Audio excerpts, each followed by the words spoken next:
It was back during the Great Depression that a beloved camp ranger passed away at a small Boy Scout camp in northeastern Ohio. During a long hike, his heart just gave out on him. And unfortunately, the only coffin they had at the time was a small, child-sized one. And they couldn't afford anything else at the time. And the problem was, this camp ranger was a very, very tall man.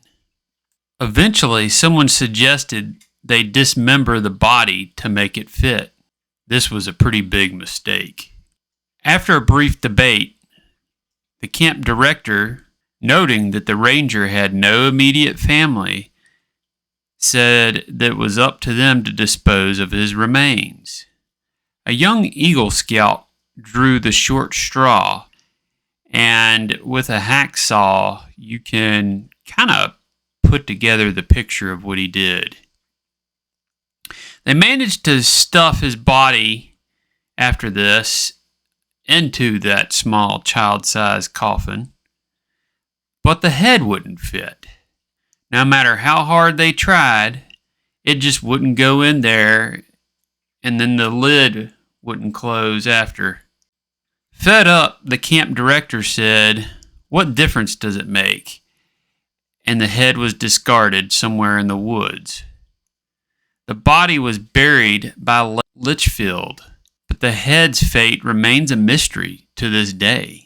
Some say it was buried near the coffin, while others claim it was just tossed down some hole. No one knows for sure. By 1930, campers began seeing red eyes in the woods at night. At first, they thought it was only the reflection from lanterns on the eyes of a deer or a raccoon. But as the eyes drew closer, they saw nothing but a decaying, floating head through the trees, searching for something.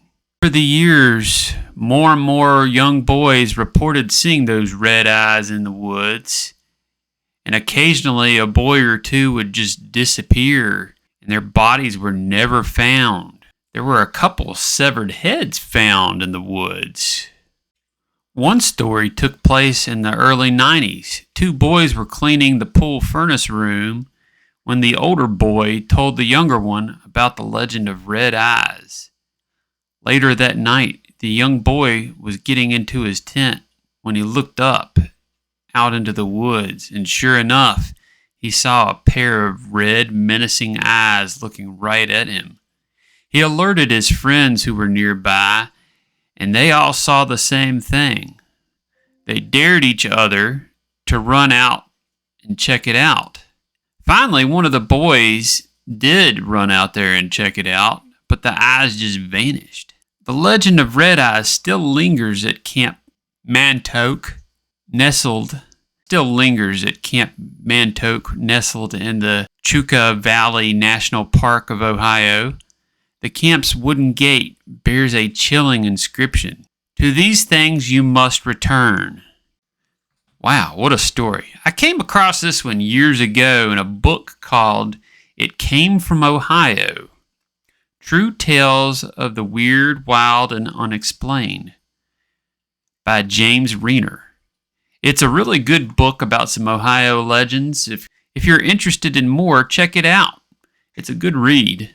But yeah, man, what did y'all think of this? Woo-wee. It's a scary legend. Now, was it a ghost or what? What do y'all think? Let me know in the comments. I guess the only thing I could think of is a spirit. Could it be some kind of